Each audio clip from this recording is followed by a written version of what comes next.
be here today with Terry Strada and Brett Eagleson and many other families who have lost loved ones on September 11th. Together, they co-chair 9/11 Community United. Terry lost her husband, Tom, during the horrific attacks of September 11th, and in the years that followed, she has never once relented in her quest for accountability and justice. So I want to thank you for being here, Terry, and I know the loss of your husband weighs heavily on your heart, just as the loss of his father weighs heavily on Brett's heart. Indeed, all of the 9/11 families joining us today share in this pain. In just a few weeks, Americans will pause to reflect on the 20th anniversary of the September 11th attacks. They will remember the nearly 3,000 Americans who lost their lives. They will recall where they were when they turned the TV on and watched the Twin Towers burn. They will think about how 9/11 changed our relationship with the world and how we travel in so many other ways. They will remember the spirit of unity that brought us together in the days that followed. But the truth is, for most Americans, 9/11 is not something that they think about each and every day. Terry, Brett, and their fellow 9/11 families do not have that luxury. For them, it's not just 20 years since the worst terrorist attack in our nation's history. It's 20 years of missed birthdays and holidays, graduations, weddings, family gatherings, and those everyday moments we all too often take for granted. I have the honor of representing many of these families in the Senate. Indeed, of the 2,974 people who perished in the 9/11 attacks, more than 700 called New Jersey home. For many of them, the 20th anniversary of September 11th will also mark 20 years without justice and accountability. That's what brings us together here today. For 20 years, 9/11 families and survivors have worked to hold the perpetrators of this attack responsible and bring them to justice. Yet year after year, their own federal government has refused to declassify documents that could shed light on any role that the Kingdom of Saudi Arabia or individuals from Saudi Arabia or from any country may have played in the 9/11 attacks. For example, in 2018, the FBI responded to a subpoena by claiming that locating these documents and declassifying them would be too burdensome of a problem.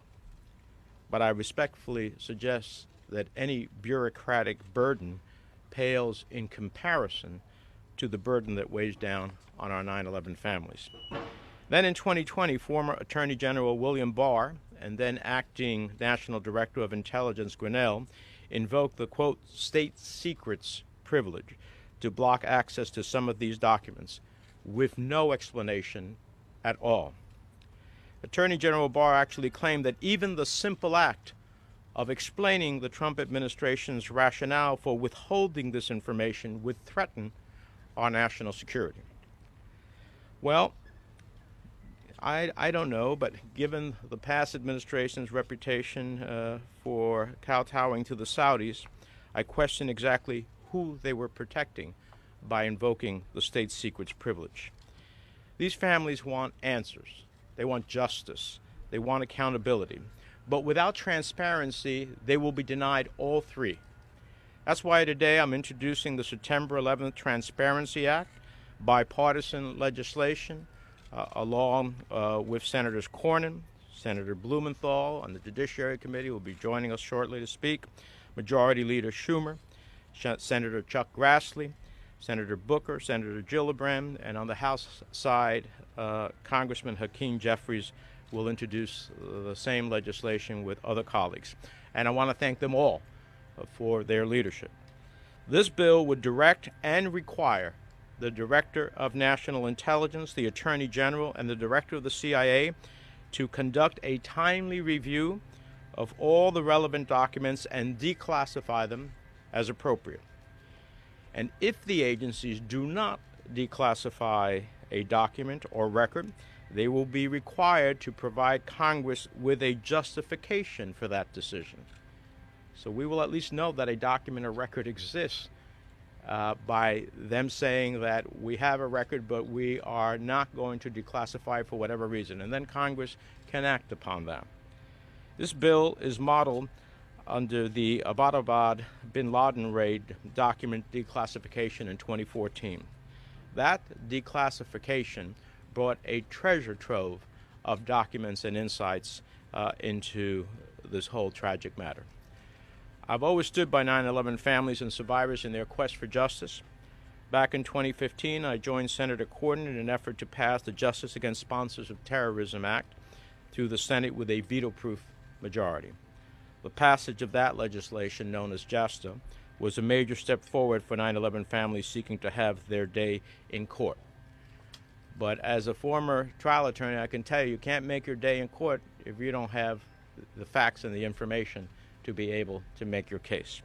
It's now incumbent on us to make sure they have a fair shot in court by passing the September 11th Transparency Act. After all, any lawyer will tell you that getting your day in court only takes you so far. You have to have strong evidence to make your case.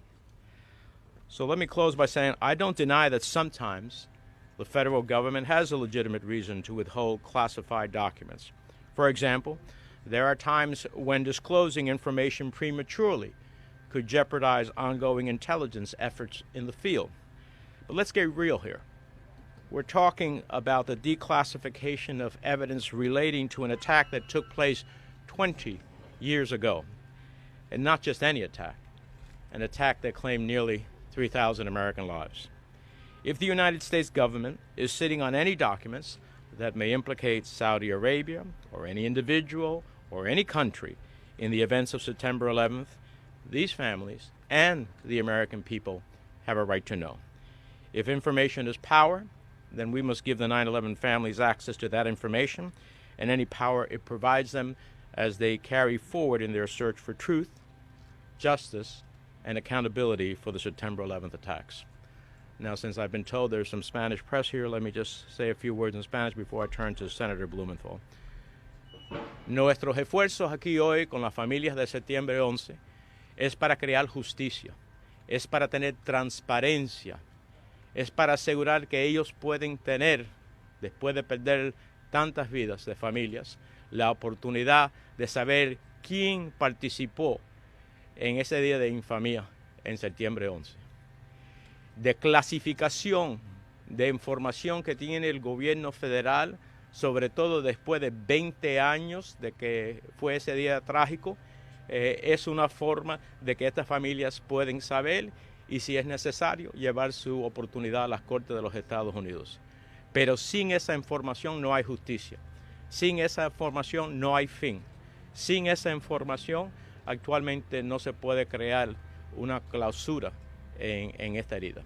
Y por eso estamos aquí para insistir que el gobierno federal, todo el Departamento de la CIA, el Departamento de Justicia, el Departamento de Inteligencia Nacional, tiene que revisar los documentos, declasificar esos que son elegibles bajo el proceso normal, y si no declasifican uno de los documentos, dejar el Congreso de los Estados Unidos saber el por qué no está declasificando ese documento. Eso simplemente es justicia. With that, let me introduce my key co-sponsor, longtime supporter of our efforts in this regard, the senior senator from Connecticut, Senator Blumenthal. Thank you. Thank you so much, Senator Menendez.